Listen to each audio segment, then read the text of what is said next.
Alright, so today everyone, for something a little bit different, we've got a bit of a Perun road trip.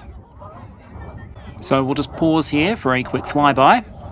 Given it's 8 aircraft, I reckon this is the Korean Air Force 53rd Air Demonstration Group. I have to say, this is a pretty good welcome, but we got a lot to cover today, so let's get these slides started. In many ways, the war in Ukraine has driven a massive shake-up in the global defence industry. That's left some countries, used to decades of the peace dividend, to rush to try and undo years of underinvestment and get strapped again as quickly as possible. But for the Republic of Korea, ever stuck with its unique northern neighbour, the peace dividend has never really been a thing. Korea's already active arms factories have helped lift it into a consistent top 10 arms exporter, with a stated goal of making it to number 4 by 2027. And with the Korea Army International Defence Industry Exhibition, or KADEX, bringing together tens of thousands of attendees, hundreds of companies, and enough equipment to fight off an alien invasion, I had an opportunity to go and talk to companies and military personnel to get an idea of how they see the future of warfare up close. On one occasion at least a little bit too close, as we were watching some K2 tanks practice for a demonstration, not expecting the tanks to actually fire off their smoke grenades during a practice session. If you listen closely, you'll actually hear the little bits of casing ping off the fence and ground here.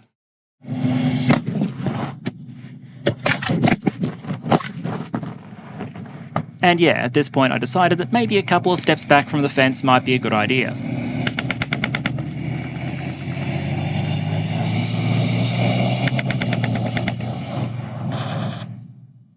So with that demonstrating, this episode was the result of a little more hands-on activity than normal. Today we're going to look at what this expo tells us about the way the global arms market might be changing, and some of the new technologies and systems that companies are looking to introduce as a result. We'll start with an introduction to the event that I attended, and then work our way through some of the technologies and themes I saw there, including developments in drones, armour, automation, fires, lessons from Ukraine, and a couple of other interesting observations besides. Okay, so really quick background up front. How do defence exhibitions work in general, and what's the deal with KADEX specifically? To those of you who haven't been to one before, defence expos basically serve the same function as trade shows do in a lot of other industries. They give companies an opportunity to show off current and future equipment and concepts, their product offerings so to speak, build connections, negotiate, announce deals, etc. Often they're an opportunity for industry and nations to bring out their big guns, literally or figuratively, and try to pitch to the market why they should come to them. They're very much generally also not just about big weapon systems and munitions. They're also an opportunity for firms that build subsystems, components, or provide specialised services. So you'll often see a lot of small and medium enterprises present that are critical to the overall supply chain. And to balance that commercial side and potential sensitivities with public interest, sometimes you'll see these things split into two sets of days. The industry days, where it's just government, military and industry attending, and then public days where everyone can come in and watch the flybys and take pictures with the equipment, but without some of the more corporate-focused elements. Little Timmy probably wants to take a picture on the Patriot battery, not get quoted an indicative price for one. The exhibition I'm giving you a look at today is the largest one in Korea. As a Korean event, the core of the focus was naturally on Korean firms, so most of what I'll be showing you today are naturally Korean systems. This is one of the core advantages of holding your own exhibition. It's logistically easier for your firms to get there, and given the logistics of moving heavy equipment like main battle tanks, a local event might be the best opportunity to show them off. That said, there was a strong international presence here. The list of attendees included a wide range of countries from the United States and Brazil to Nigeria, Uzbekistan and Singapore.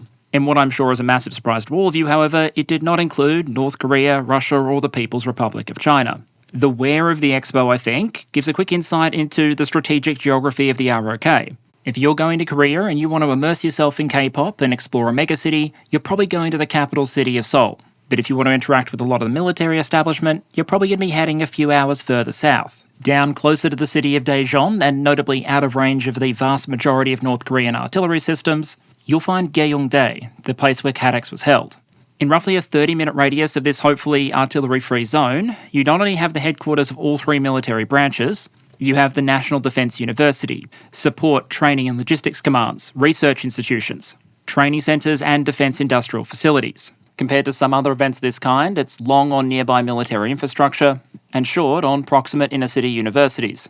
Now finally, before we get into some of what was shown off at KADEX, a few quick notes about why I was there. This was a little bit different for me, because while I've obviously attended exhibitions before, this was my first time wearing a badge that said media, rather than government or industry or whatever. Well in advance of the event, the organisers reached out to a number of online content creators to ask whether or not we'd be interested in attending. I took them up on the offer, so for the sake of transparency, a couple of quick disclaimers. I paid a majority of my own costs for the trip, but they did provide partial contributions towards travel, accommodation, food and incidentals. They didn't ask for full editorial control, they didn't get to see this video in advance. They did ask for a guarantee I'd actually do an episode on the event, which I think is fair enough. But for me, the most important things they provided were A, access, including to the event before it had actually started. I'll actually roll some footage from the setup stage here while we're talking. They also provided assistance setting up interviews and a translator. Obviously, major companies in particular will bring a lot of people who can speak English and other languages to events like this one. Although trying to engage solely in English might increase in the odds that what you get back in return is a series of potentially very well-practiced English language responses from the sales brochure. But I found it much easier to engage with Korean military personnel and technical experts and have technical conversations with the assistance of a translator. And while we did have some fun moments, for example, I don't think that terms like thermobaric or circular error probable appear particularly often in Korean English language courses when your background is doing humanitarian work with the United Nations. We always got there in the end, and a lot of what I'm going to be able to tell you today owes a lot to her, so I can't thank her enough. Okay, so let's start with major observation 1 from the event, and it was clear even before all the exhibits had finished being set up. And that's that compared to 2021 or even much of 2022, small drones are absolutely everywhere.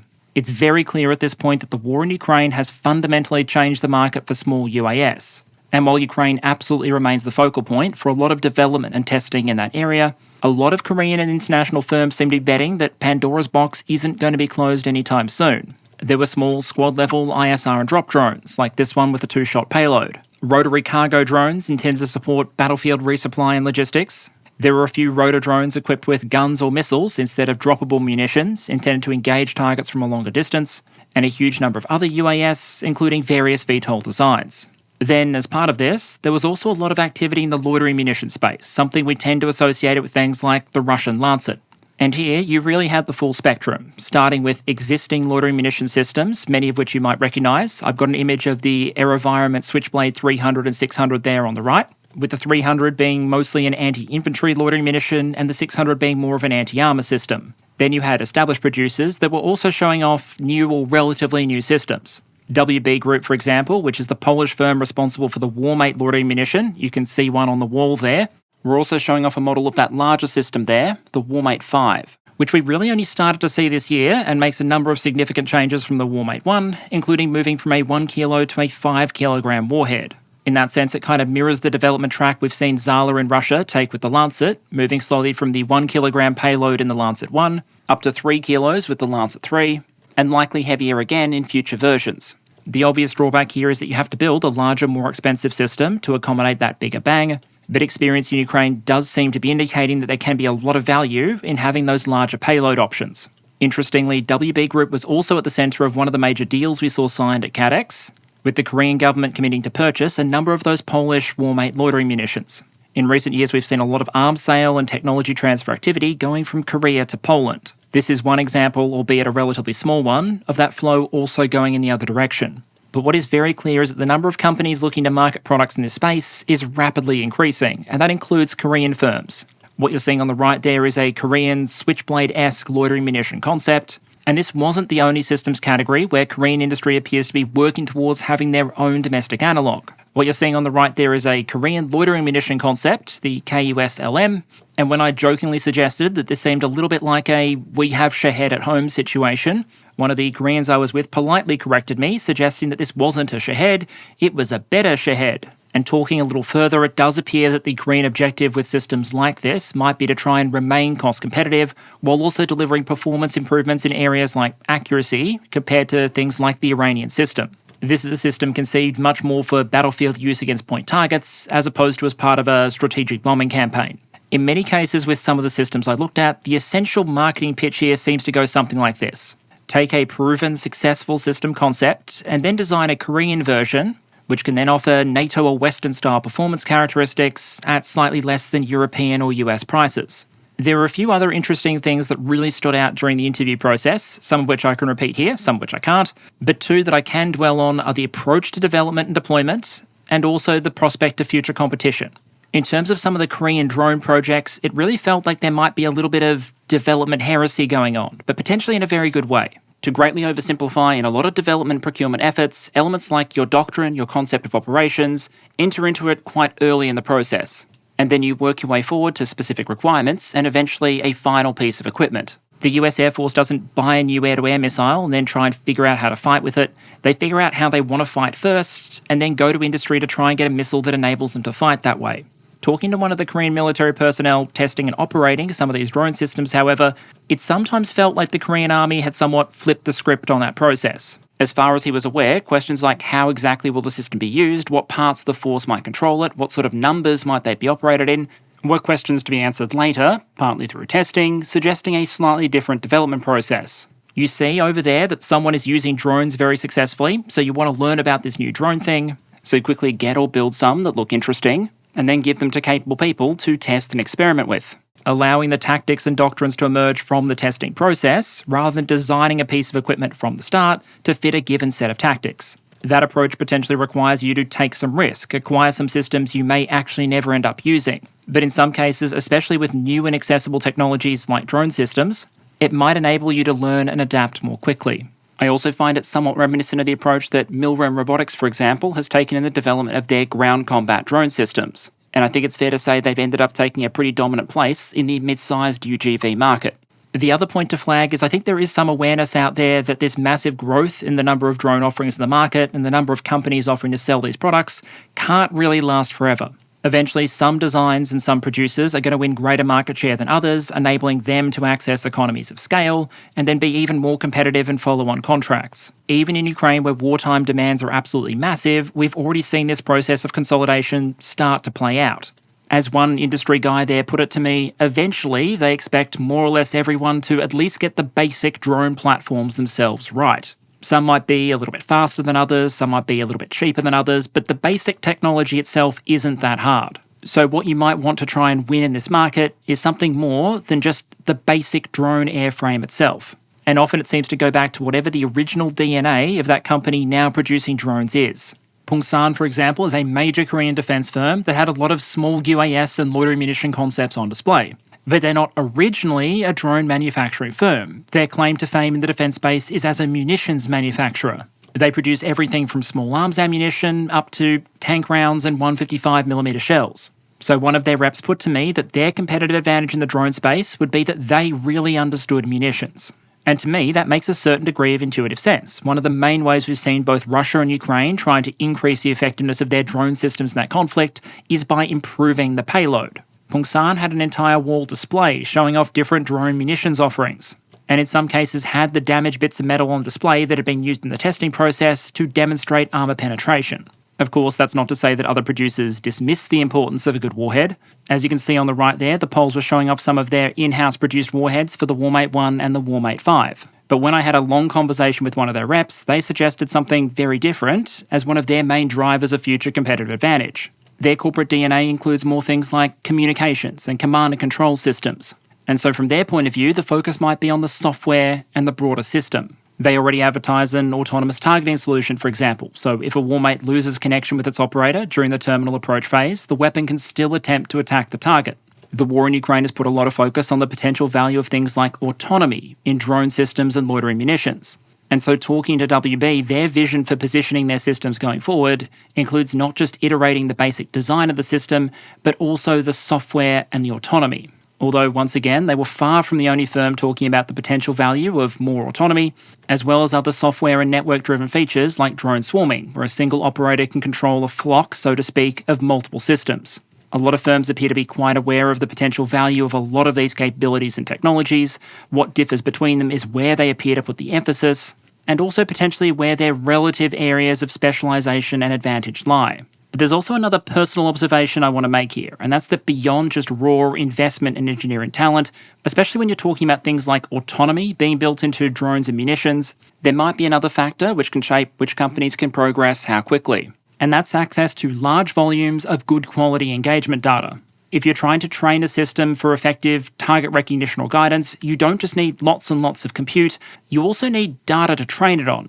And while there might be ways for some companies to get around or mitigate the issue, the largest collections of drone and loitering munition engagement data in the world at the moment belong to Russia and Ukraine. That means if you're a company that are able to supply your system to Ukraine and get the engagement data back, as well potentially as other engagement data from other systems in Ukrainian or Russian inventory, you might have a much better time teaching your system how to recognize a vehicle with a cope cage or under camouflage, or how to engage under various battlefield conditions than a company that doesn't. I'll leave it to the audience to think about which international firms or actors might be getting access to the Russian data.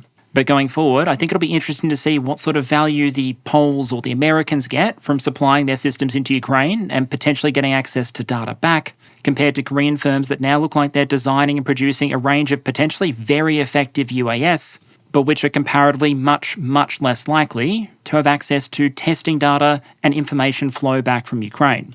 Okay, so now let's talk something a bit bigger and a traditional area of strength of the Korean arms industry.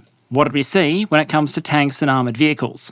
The product to zoom in on here is probably the Hyundai Rotem K2 main battle tank. We've talked in the past about some of the major export successes this tank has had in recent years. Poland eventually building up to a fleet of 1,000 is probably the most salient example there.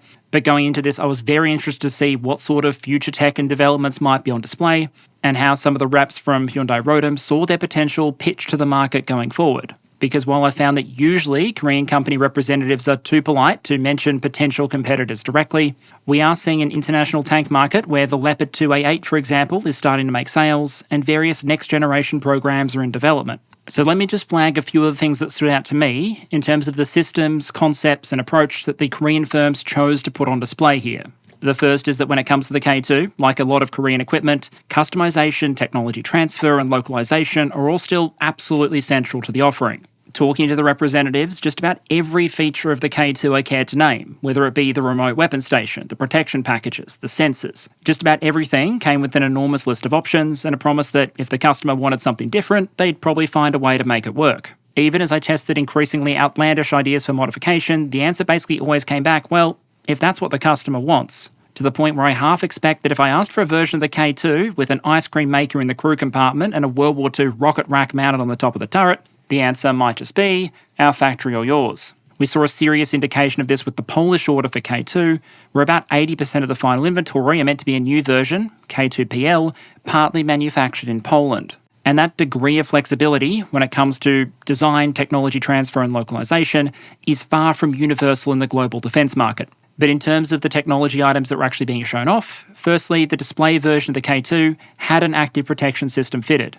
Specifically, this was the Korean Active Protection System, or CAPS, and it's worth noting that while many previous versions of the K2 didn't mount CAPS or an APS, reporting indicates that both the K2PL, the future Polish version, and the K2PIP, a future Korean version, do intend to include things like an active protection system and drone jammers. The observation I'd make here is that as drones and loitering munitions have proved to be such major threats to main battle tanks and other armoured vehicles, there may be more demand for these kinds of systems adapted to those sort of threats going forward. Even though things like active protection systems and drone jammers can add cost and weight to the underlying vehicle, Hyundai Rotem seems to be betting that for their customers at least, the extra survivability is going to be worth those trade-offs. Partly related to that issue of countering drones, another observation is that remote-controlled weapon stations are absolutely everywhere, at least on the demo vehicles. As far as some of these Korean firms seem to be concerned, manually operated machine guns are out, and remote-controlled weapon stations, often equipped with thermal optics, are very much in.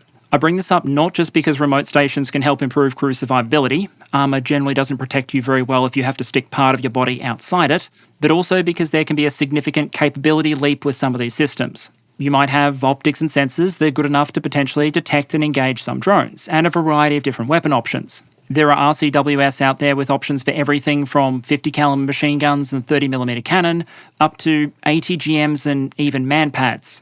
And what that means is potentially even more options on how you choose to configure everything from your main battle tanks down to small automated support vehicles like the one you see on the right here. But the thing it felt like everyone was looking at in the Hyundai Rotem section was this concept model for the K3. Now I need to stress up front that this is a concept, not a finished vehicle design. As far as the public reporting goes, you can't roll up to the CEO of Hyundai Rotem and say, I'd like 1,000 of that thing, please. You probably won't see an actual finished K3 or next generation MBT design until the 2030s.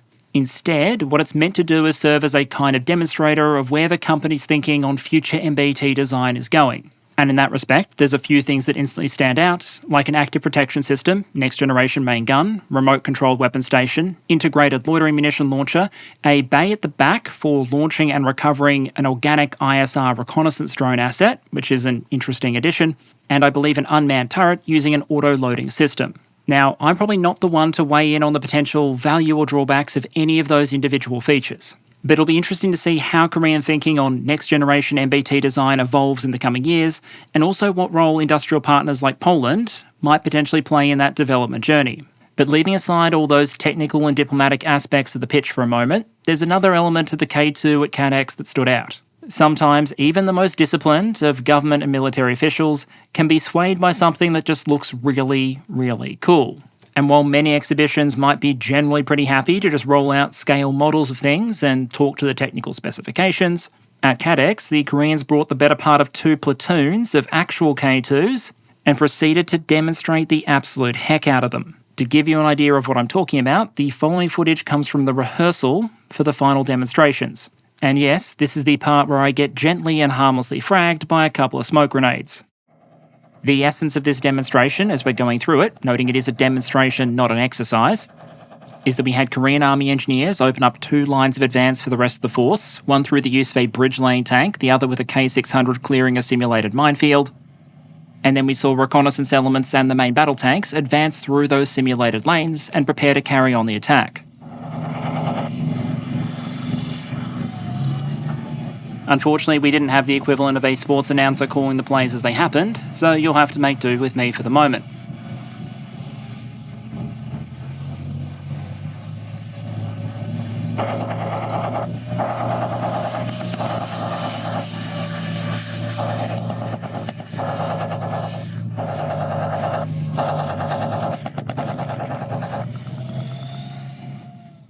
And yes, I did get lulled into a bit of a false sense of security here, right before the smoke went off.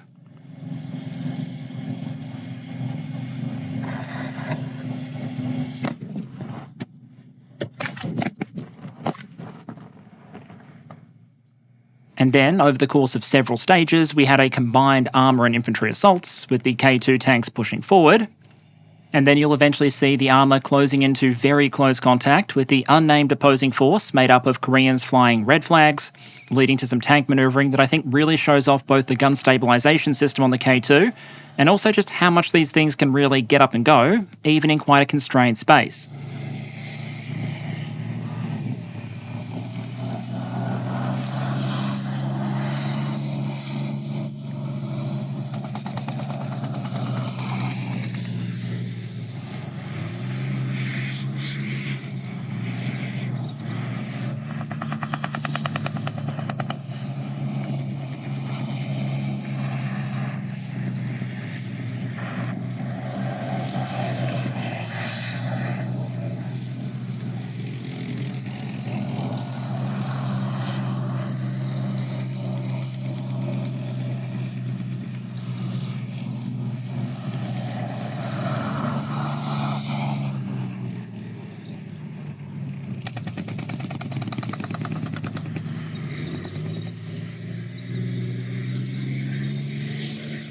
The demonstration would then continue with the opposing K2 tanks being destroyed, the South Korean infantry advancing, and then the entire armoured assembly, including the supporting K9 artillery pieces, advancing into the formerly occupied enemy positions. Obviously, no hyper-realistic exercise would actually involve tanks circling around each other at high speed, firing rounds point blank like a game of World of Tanks. But as a way of demonstrating armour and very basic concepts to a crowd on a very small training field, I have to admit, it made for a pretty engaging spectator sport. But talking about unmanned turrets and future tech developments links into another trend that I think came through very clearly at KADEX, and that is this relentless push in Korean systems development towards more and more automation. The drive here is probably a combination of push and pull factors. On one hand, this is a country with a developed industrial economy, a lot of engineering talent and experience with industrial robotics and automation. That naturally pulls the military towards trying to take advantage of that tech base. On the other hand, the ROK is facing one of the most dramatic demographic declines in the world. In 2023, the reported fertility rate in the Republic of Korea was 0.72 children per woman. In a zero net migration scenario, you'd need a level of 2.1 just to hold the population steady. What that means is that over time, the Korean population is expected to age and shrink dramatically. And given that South Korea's conscription system means that the size of the ROK military is pretty closely correlated with the number of people in those younger age cohorts that conscripts are pulled from, the ROK military is having to transition from one where manpower is freely available and relatively cheap, thanks to conscription, to one where troops are an increasingly rare commodity and the military needs to get the maximum possible value out of each and every one. That's where we're already seeing robotics and automation play a role that's likely only going to increase as time goes on. A lot of Korean armoured vehicles, for example, include features that are designed to cut down crew size. What you're looking at here, for example, is a self-propelled, semi-automatic loading 120mm mortar system. A relatively new vehicle, I think contracted for mass production back in 2022, which the ROK is adopting to replace the older 4.2-inch mortars that were previously in service. Now, reportedly, according to the company, compared to the system this replaced, it's got very roughly twice the range, twice the firepower, has greater accuracy because the addition of a modern fire control system can rotate that mortar 360 degrees without rotating the vehicle. And according to the Korean Defence Acquisition Program Administration, the number of troops required to operate a unit of these things has been dropped from 32 to 24.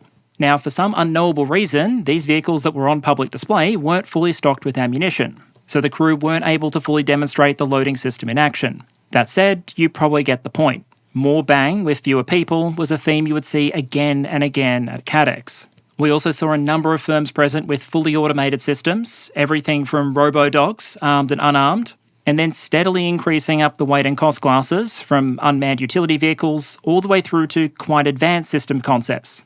At the top end of the spectrum, for example, you could see an intention to domestically manufacture air combat drones for use in manned-unmanned teaming. Here you'll see an illustration of a Korean concept, noting it is still very much in the concept phase for combining their domestically produced KF-21 with an almost collaborative combat aircraft-style drone, as well as smaller systems. The basic concept that seemed to flow through again and again, whether you were talking about finished and prototype products or things that were just concepts at this stage, was that wherever possible in the future, the Korean military wants combat power to be built, not staffed. Next up, let's talk things that quite literally go boom: fires and munitions. As you're probably picking up at this point, artillery and ground-based fires are absolutely central to the ROK way of war. And there was so much focus on fires at this event that I really need to split this section into three categories: munitions, MRLs, and cannon artillery systems. To an extent, there might be a little bit of a chicken and egg phenomenon going on when you talk about the munitions and systems that were being shown off in this category at KADEX. On one hand, a lot of what was being demonstrated seemed pretty well aligned with the lessons and observations we've seen from the war in Ukraine so far. But what wasn't always clear was where those systems reflected lessons learned and the influence of the war in Ukraine, and where it was more a case of the war in Ukraine reflecting more what South Korea has long expected a conventional land war with its bordering neighbour to look like. I suspect at this point that it's probably a mixture of the two, with the war in Ukraine drawing heavily on capabilities that are traditional areas of South Korean specialty, at least in the defence industrial space. Regardless of the exact drivers though, there were definitely a couple of trends that stood out. Firstly, at least from the Korean perspective, cluster munitions are absolutely back on the menu. In the latter part of the 20th and early part of the 21st century, the general global trend was away from cluster munitions. A majority of countries around the world have signed a convention banning the things, and even countries that haven't signed, like the United States, have often done things like mothball their supply of cluster ammunition, stop producing new cluster ammunition, and also looking for potential alternatives. There's a reason the United States, for example, has that alternative warhead option for HIMARS that uses the preformed tungsten fragments rather than submunitions. The problem from a purely military perspective, though, in terms of decision-making pressure, is that cluster munitions have always been pretty good at their jobs. They come with risks and humanitarian dangers that cannot be easily dismissed, but as battlefield weapons, time and time again they've proven very effective. In Ukraine, Russia has employed cluster munitions on a truly lavish scale, meaning often they don't need pinpoint accuracy in their weapons because the area of effect is so wide. Ukraine also eventually got its hands on at least two types of Cold War relic from the United States. The old discontinued cluster version of ATACMS that we've seen wreck entire helicopter bases and air defence installations in a single salvo, and the old DPICM 155mm cluster shells. Based on Ukrainian feedback and the visual evidence, it seems that both those systems have proven effective well beyond what their cost and age might suggest. And since the war began, we've already seen at least one country, Lithuania, withdraw from the cluster munition convention. For a lot of countries, cluster munitions are still taboo systems. But in Korea, at KADEX, they were everywhere. There were a lot of munitions with current equivalents, like 155mm shells with various submunition payloads, but there are also more recent, almost hybrid systems. For example, while a lot of attention there was focused on the drones, the tanks, etc., I had to do a bit of a double take when I walked past the system on the right there, because what you are looking at is an MRL projectile for the K239 Chunmoo that has exactly 0 chill. In some ways, you can think of this as a Korean system, somewhat similar to the Gimler's rockets used by HIMARS and M270.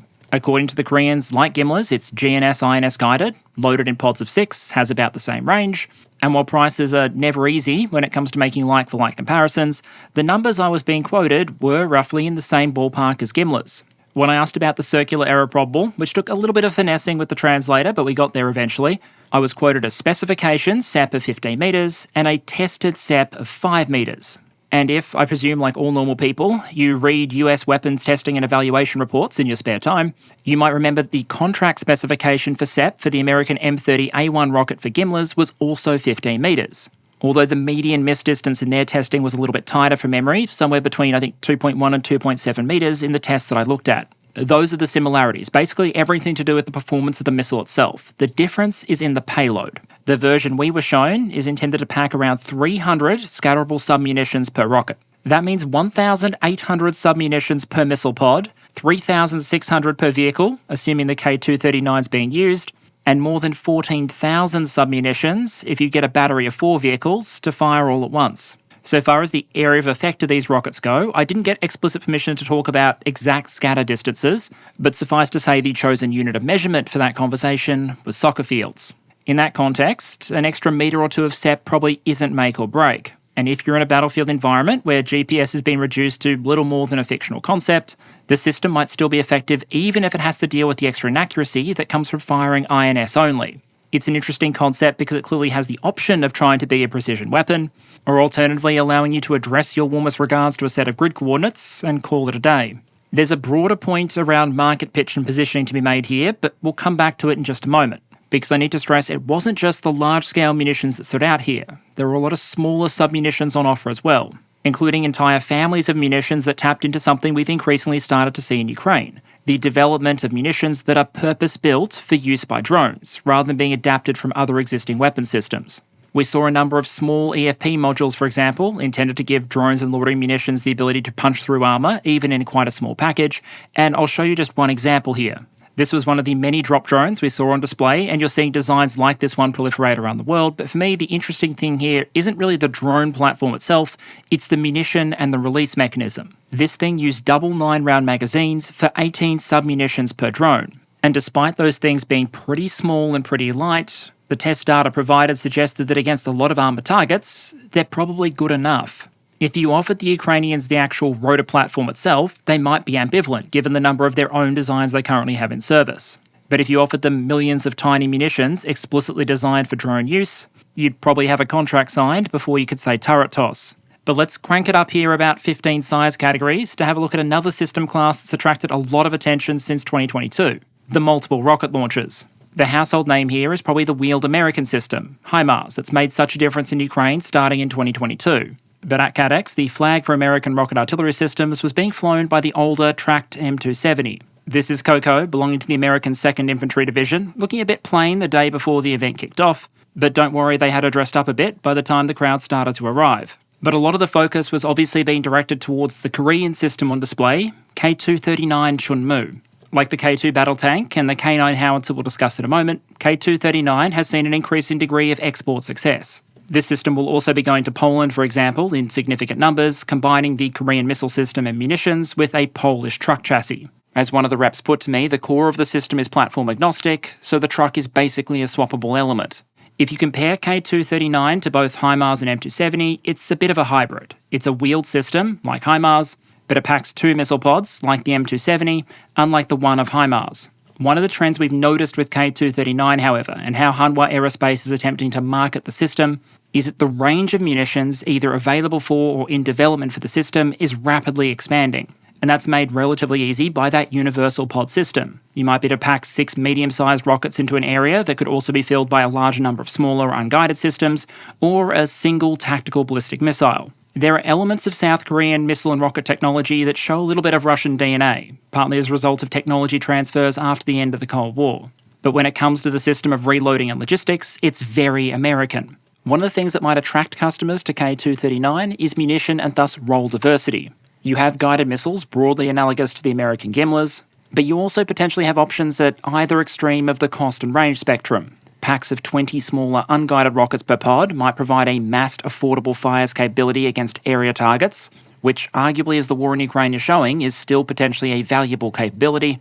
And then we have potential and planned offerings at the other extreme of the spectrum, giving the system the ability to fire 2 longer-range tactical ballistic missiles, 1 per pod, will likely give K239 customers a capability that's broadly similar to that of the American ATACMS. Given the general global demand for those systems and the performance we've seen by TBMs like ATACMS and Iskander in Ukraine, there might be buyers out there looking more seriously at the K239 as these kind of longer-ranged options start to arrive. We also saw the unveiling earlier this year of the concept for an anti-ship ballistic missile, again intended for compatibility with Chunmoo. At the time, Hanwha indicated that a system like this might be useful for potential buyers like the Philippines, ones that might want to have an anti-ship missile capability for coastal defence, while also using a system that can fill a lot of other roles if you just swap out the missile pods. The crux of the pitch, so to speak here, seems to be an attempt to differentiate in the MRL market by combining those traditional Korean defence industrial strengths of technology transfer, localisation, competitive pricing, etc., with an increasingly diverse and quite modern munition offering. And when the system in question is basically, at its core, a truck designed to schlep missiles around, having good missiles is probably pretty core to the value of the system. Which brings us to the final category of vehicles I wanted to talk about under this fire's heading, which is the self-propelled guns. It's perhaps unsurprising that an artillery-centric army, like the ROKA, would produce a pretty good piece of self-propelled artillery. At the risk of giving a slightly biased take, given there may or may not be a country in the Southern Hemisphere building a particularly well-named version of the thing, as far as the international market is concerned, Korea has long been onto a bit of a winner with the K9 155mm self-propelled gun. In a sense, the K9 is kind of like the Borg of military equipment. It's sold to a range of operators from Norway to Turkey to India and Poland, and often whenever it's been sold, buyers have added their own tweaks, upgrade requests, or additional features, some of which have then been absorbed into the technological distinctiveness of the system as a whole and ended up marketed to other potential customers. The version of the vehicle pitched to Australia, for example, integrated the Norwegian Odin fire support system, which had originally made its way into the Norwegian version. And an interesting aspect here is the way Hanwha Aerospace and the Koreans have broadly attempted to try and lean into that effect. I spoke to them about something commonly called the K9 User Club, which brings together representatives of various countries that operate K9 platforms, so they can discuss lessons learned, share experience, and also potential further developments in industrial cooperation. The idea certainly isn't unique to Hanwha Aerospace or the K9. We've seen it used for a variety of military systems in the past, but part of the idea is that you can potentially generate what are called network effects, where the value of something increases the more people participate in it, causing more people to want to participate in it. The more K9s there are and the more users choose to participate in these kind of forums, the more lessons there are to learn, the more valuable the forum is, the more likely others are to attend and buy the system, thus causing yet more lessons to be learned, developments to be made, the value of the forum to increase, and hopefully more countries to buy the system. An interesting note here is that this year, alongside many of the regular attendees like Finland, Estonia, Norway, Poland, South Korea, Australia, for the first time we also saw the United States participate as an observer. Given that the US Army reportedly scrapped its extended range cannon artillery effort earlier this year, forcing the service to once again fall back on the good old M109, it's interesting to see the Americans participating in discussions related to a Korean artillery system. One that notably, like the German PZH-2000, mounts a longer 52 caliber gun compared to the 39 caliber system on the American M109. A potential size issue that, as we've seen in Ukraine, drives a potentially very significant range issue. When it comes to the future development of K9, however, and the effort to win more market share, my discussions with Hanwha Aerospace really focused on 2 distinct lines of effort. The first, potentially partly informed by experiences in Ukraine, is to find ways to squeeze even more range out of the system. That includes things potentially like extended range or extreme range 155mm ammunition options, so if necessary, crews can engage targets, albeit at some cost, well beyond the range of ordinary shells. As an aside, when I talked to Pungsan, the major shell manufacturer, they had a number of extended range 155mm shells on display and generally seemed fairly optimistic about demand in that market segment. Given the costs and limitations involved, you probably don't want your 155mm guns to be firing extreme range ammunition all the time. But for certain specialised tasks, users may see the value there. The other line of development we discussed there had to do with an incredibly high-tech solution to the challenge of trying to get more range out of a 155mm gun. You make the gun longer. Hanwha Aerospace has reportedly previously done some thinking around taking a K9A2 and mounting a 58 caliber gun on it. That's notably the same length of cannon that the Americans were looking at for the ERCA. Speaking to a Hanwha Aerospace rep, they seem to be pretty confident that a 58 caliber version is something they could do. The challenge, as you noted, however, is that you now have a very, very long, very heavy gun pointed out the front of your vehicle. If you're in flat, open terrain like a lot of Ukraine, that might be a straight positive, giving you desperately needed range. But if you're in Finland, for example, trying to gun the thing down a forest track, it may not be ideal driving a vehicle that looks kind of like Pinocchio after someone asked him some awkward, pointed questions. That said, in the concepts we saw for the future version of the K9, the K9A3, the 58 caliber gun did make an appearance. Hanwha was also very keen to put forward ideas for the upcoming K9A3. While the A3 is still in development and will likely involve technical cooperation with various K9 users, the central name of the game here appears to be automation, automation, automation. The concept we were shown was that instead of putting crews in each individual K9 system, what you would instead do is build a control vehicle. Take a K9 chassis, replace the turret with a fixed superstructure, remove the main gun, and instead put a crew in there with all kinds of fancy communication and control systems. What you would then do is have that control vehicle directing and controlling 3 unmanned K9A3s. That approach presumably wouldn't be without its complications and drawbacks, but it would significantly reduce the number of personnel required to operate the battery. And it would also presumably mean designers have a little more internal volume to play with when they're designing the unmanned gun-armed system. Suffice to say, it'll be interesting to see how this concept evolves, and whether there might be buyers outside Korea potentially interested in space-age automated superguns. Moving on from the K9, there's another aspect of the artillery systems we looked at that I thought deserved a quick mention. In the artillery war in Ukraine, range has often been at a premium, but mobility and volume of fire have also often been highly valued. On the Ukrainian side in particular, I think it's worth noting that the vast majority of systems we've seen pledged and delivered in 2023 and 2024 in that cannon artillery category, and also produced by Ukrainian industry in that category, have been self-propelled, not towed. It's been M109, Badana, Caesar, PZH-2000, Zuzana, Crab, the list goes on. That represents a significant shift in priority from the earlier stages of the war, where we were seeing a lot of towed M777s being sent, for example. And part of the reason that might be the case comes through in the visually confirmed loss data.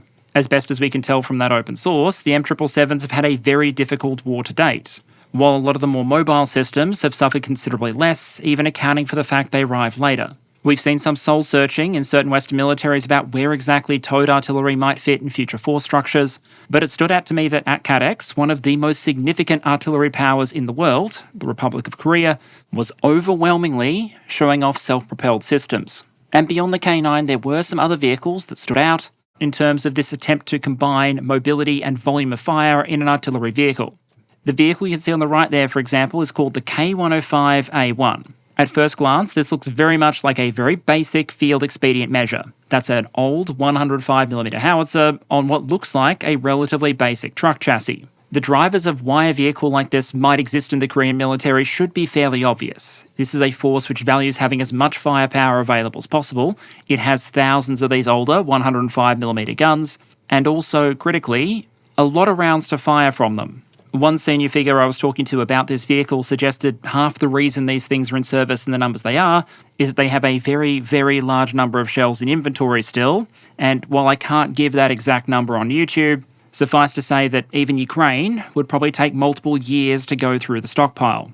So far, this is probably a very familiar argument as to why you might keep older equipment around, and in the past we've used it to describe why Russia maintains even some World War II era designs in reserve or sometimes in the field. The twist, however, is that unlike Russia and North Korea with their 70-year-old howitzers, with most of these systems, South Korean industry has been able to cram in an incredible amount of technological upgrades and add-ons to increase the value that each gun and each round of ammunition brings. For example, the guys standing near the gun there are mostly there to load it. The gun is actually aimed and controlled by a relatively swish fire control system that is arguably superior to some you might see on the oldest versions of the K9 or some versions of the M109. Yes, guns like this will always be limited by the older age of the system and the calibre of ammunition, but Korean industry has been very aggressive in applying technology to increase the mobility and accuracy of this system, so they have another way to deliver volume of fire on the battlefield by leveraging these older systems without large crew counts. I'm not saying the design is perfect, it's an older truck design, an older gun design, and a smaller calibre of ammunition, but I think it does illustrate an approach to problem solving and a way of trying to squeeze as much as possible out of older systems. And taking that pursuit of light, very mobile artillery firepower even further, inside the exhibition hall itself, you could find examples like this one, a legacy artillery piece mounted on a more modern, lighter vehicle. Basically, the South Korean military's tendency at this point seems to be to look at any vehicle and ask, why isn't there an artillery piece on it yet? And to look at any artillery piece and ask, why isn't it on a vehicle yet? Another thing I got an impression of quite quickly is that there are a lot of people in the Korean military watching the tactics used in Ukraine quite closely, and that even some relatively junior personnel we talked to had a level of awareness of some of the things we've seen there, and the potential adaptations and lessons learned flowing from that, at least as they related to their particular specialty. I'll give you just one example, which makes a certain degree of sense considering the Korean context. To a great extent, Ukraine has given us a case study in 21st century trench warfare, so to speak, and specifically the way that old battlefield challenges, like landmines and fortifications, can combine with things like drones and accurate indirect fire to create a major barrier for potential offensive actions. Mines have been a massive barrier again and again in Ukraine, and were a major issue when the Ukrainians attempted to go on the offensive in the middle of 2023. Over the course of the war, we've seen Russia take steps to make those traditional threats even more dangerous. And we've talked about some of the ways they've done that, from stacked mines to scatterable mines to extending the depths of existing minefields before. But leaving aside those Russian tactics for a moment, the Korean military has long been pretty familiar with that basic underlying threat, minefields plus fortifications. The Korean Peninsula is still one of the most heavily mined places on Earth. And so, perhaps unsurprisingly, they have a lot of specialised equipment and personnel focused on dealing with that sort of threat. One good example of that we got to see was the K600 engineering vehicle you can see on the right there. This is based on the old K1 MBT chassis, and it has your classic suite of high-end engineering and mine-clearing vehicle equipment. Those prongs at the front, for example, are part of the system for countering magnetic mines. Then you have the primary plough, the excavator arm, and a few other potentially nice-to-have features. For example, when we were there on the setup day, one of the senior Korean personnel with us asked the crew to quickly demonstrate one of those features, which I'll show you quickly now. What you're seeing here is the vehicle deploy a remote-controlled marking system. Those two canisters will actually fire marking flags down into the ground in order to mark out the path that the vehicle has cleared of mines and other threats. That might make it potentially easier for following vehicles and infantry under potentially very confused battlefield conditions, follow through along a path that has a significantly lower explosive content than the surrounding area. You'll often see somewhat similar systems on other equivalent vehicles, like the American M1150, based on the Abrams. But what was most interesting for me wasn't necessarily the vehicle itself, although it's obviously an interesting piece of equipment, but rather talking to the crew. Through the translator, I struck up a quick conversation with one of the blokes operating these things, and I started talking about various Russian tactics that we've seen used to frustrate mine clearing and breaching attempts. And I don't know whether it was because he was just happy to talk shop for a bit, but he was very forthcoming with his thoughts, and a couple of things became clear as the conversation went on. Firstly, he seemed to be pretty well across the tactics and techniques I brought up, including the ones we really only started to see appear in open source in 2023. We talked about some relatively basic stuff like double stacking anti-tank mines in order to destroy clearing equipment, or using command-detonated explosives and scatterable mines, as well as some meaner and more niche examples that I really only have anecdotal evidence for at this point. And in each case, he seemed familiar with, or at least unfazed by, the potential tactics, and set out how their system, or various supporting systems, could deal with that kind of potential threat. The answer was never, well, I guess we'll just bog down and die then, or let me think about that for a moment. It always felt like, reading into his responses, that the assumption was always, if Russia could do it, North Korea might too, but it's not going to stop my vehicle getting where it needs to go.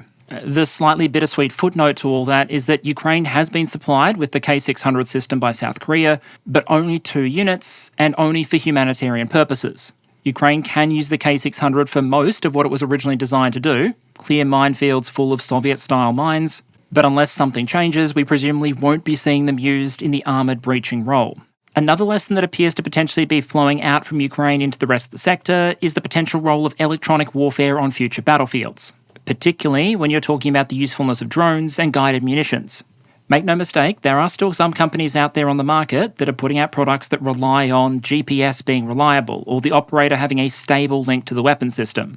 But a lot of producers appear to be looking at the success that Russian electronic warfare operators have had in Ukraine, and also Ukrainian electronic warfare operators as well, in disrupting the effectiveness of both sides' drones and guided munitions, and potentially started shifting their assumptions about the environments where their products might be required to operate.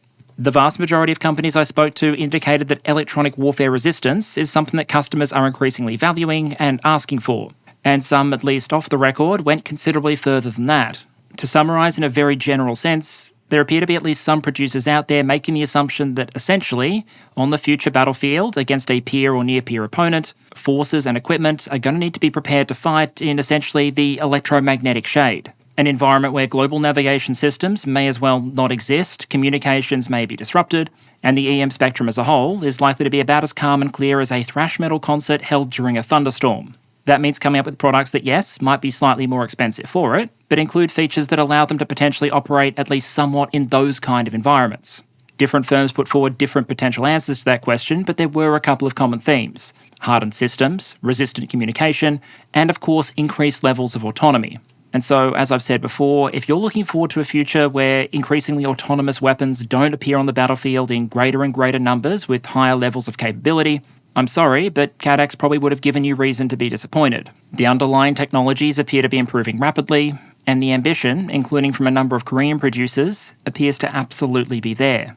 As we get towards the end then, what I wanted to do is zoom out and give some broader thoughts and observations about the event as a whole, particularly for the benefit of those of you who may not have gone to one of these things before in a professional capacity. The first thing to say is it's kind of hard to appreciate the scale of one of these things until you're actually there. As I said earlier, you're talking about tens of thousands of attendees, hundreds of exhibitors, and quite a significant amount of heavy equipment being concentrated and demonstrated. There are really two notes to take away from that. Firstly, that the Koreans probably wouldn't invest the kind of resources necessary to hold an event at that scale if they weren't serious about getting outcomes from it. While on the other hand, we probably wouldn't have seen the international attendance we did unless other firms saw the benefit to being there. In terms of that international presence, it was fairly significant, especially from the United States. The US 2nd Infantry Division, which is based in Korea, was obviously the most well-represented unit, but there was a relatively diverse range of equipment there, including a Stryker, M270, and a Patriot launcher. Though, unfortunately for any prospect of making the air show much more interesting, the Americans don't appear to have brought the radar for the Patriot system, and even more boringly, appear to have loaded inert canisters, as you can see on screen there. I will also out the fact there was a very significant Australian Defence Force contingent, especially on one of the days, and while the senior officers were presumably off doing senior officer things, the rest of the contingent appears to have moved swiftly and with a sense of purpose to occupy all of the most popular stations you'll often see at an event like this one. Whether that meant familiarising themselves with every small arm that wasn't physically bolted to the table, browsing various ammunition offerings like something out of John Wick, or occupying what everyone knows to be the most valuable objectives at any event like this one, the simulators. But there is a broader point to be made here about systems that are often left less covered at these kind of events. Often a lot of the focus is on the weapon systems themselves, the munitions. But one of the things that came through at KADEX and also at other events is the amount of focus being placed on simulated training tools. Now, on one hand, telling politicians and members of the public that what you really want the military to do is spend a lot more money on video games may not go down particularly well. On the other hand, real ammunition is expensive, real vehicles are expensive, and mistakes being made with real ammunition or real vehicles can be very, very expensive. And so as the technology that creates your civilian video games has continued to skyrocket in terms of fidelity, performance, reliability, and capability, companies have also been able to offer increasingly realistic and useful simulator training tools. One firm showed off live demonstrations of a training system that allowed the integration of multiple infantry, snipers, and even a mortar crew into the same simulated environment, while Swedish firm Saab brought another crowd favourite training tool that demonstrates these kind of simulators don't have to be large or complex. What you're looking at here is the indoor simulator for the Carl Gustav recoilless rifle. Now, ideally, you might want your troops to get used to handling a weapon like this, getting used to its weight, practicing the reload procedure, aiming and engaging targets. At the same time, actual rockets aren't free citizen, and they also tend to be pretty picky about training areas. Firing anti-tank weapons indoors is a pretty quick way to get to renovation expenses and letters kindly explaining that your hearing loss is not in fact service-related. So what a system like this does is allow you to simulate a lot of engagements using a weapon with the same weight and handling characteristics as the actual system without firing live ammunition.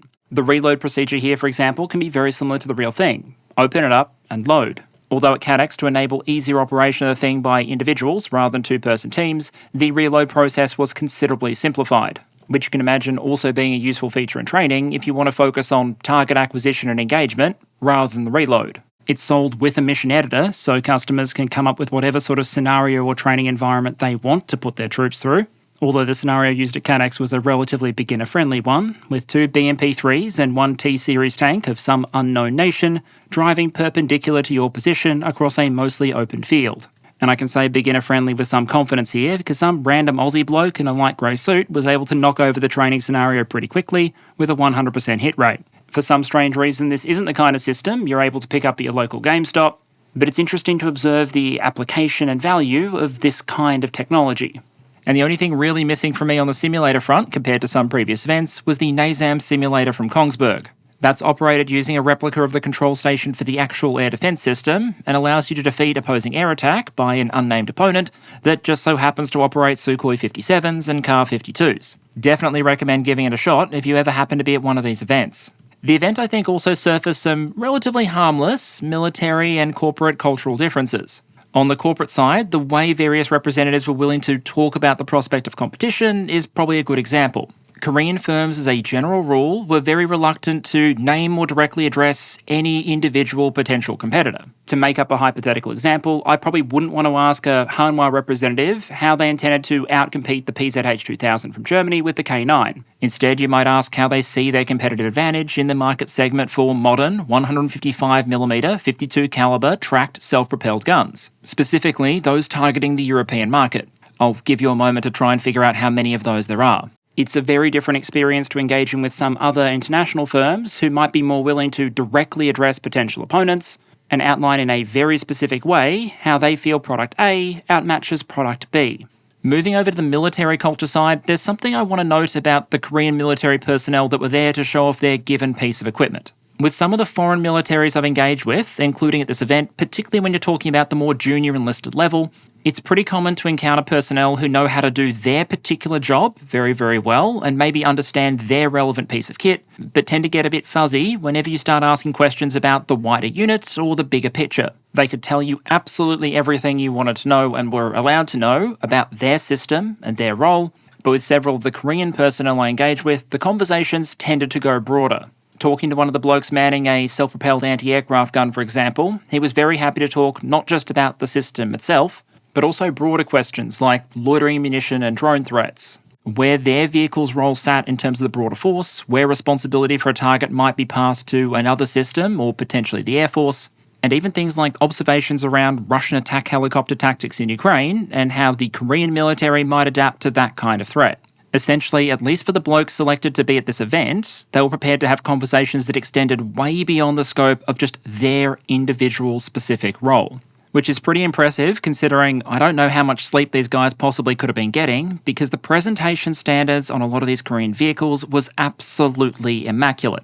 And to illustrate what I'm talking about for a moment, let's just jump back to the American vehicles for a moment and do a little bit of a comparison.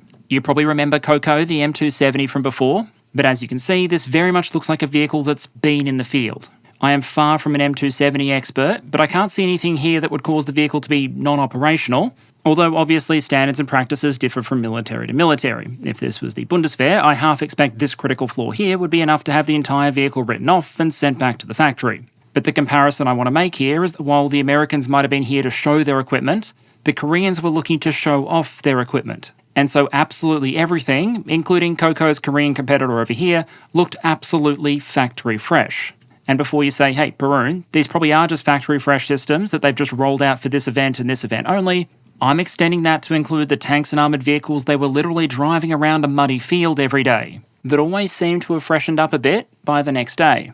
The point is, an enormous amount of effort appears to have gone into trying to put the Korean military and Korean military industries' best foot forward. And that fits into a broader observation I want to make in closing about the event and the Korean defence industry. Really, in the end, events like this one are arguably just parts of a broader effort, a statement of intent, if you like, on the part of the Korean defence sector.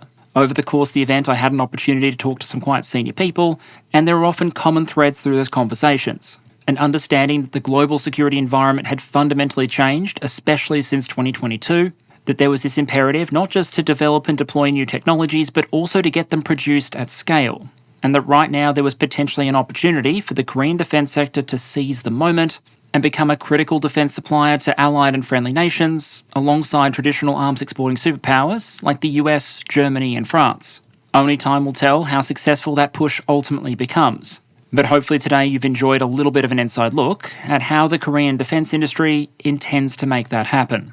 Or in traditional areas like artillery and armoured vehicles, have already made it happen. And there we go. Let's add a channel update to close out. Firstly, I hope you enjoyed watching this episode as much as I enjoyed making it. I feel like many times in the past you've seen some of the sound quality issues that come with me trying to record while on the move, so it was quite refreshing to be able to record something about being on the move. There's little doubt that if you look at the global arms export sector, Seoul is becoming an increasingly major player. And so I do want to thank the KADEX organisers for inviting me along and see firsthand how many Korean firms are trying to build on that current position. I will note there's a pretty large collection of video, images and interviews that for various reasons didn't make it into this episode. So what I'll be doing in the next week or two is giving some thought as to whether or not any of that material can be released and how to potentially release it. Patrons, I reckon some of it might make it onto that platform, so I'll put up a poll to see what you might be interested in seeing. So with a final set of thanks to everyone involved, that's probably it from me for the moment. Thank you all of you for your ongoing engagement and support, and I hope to see you all again next episode, this time without a road trip, next week.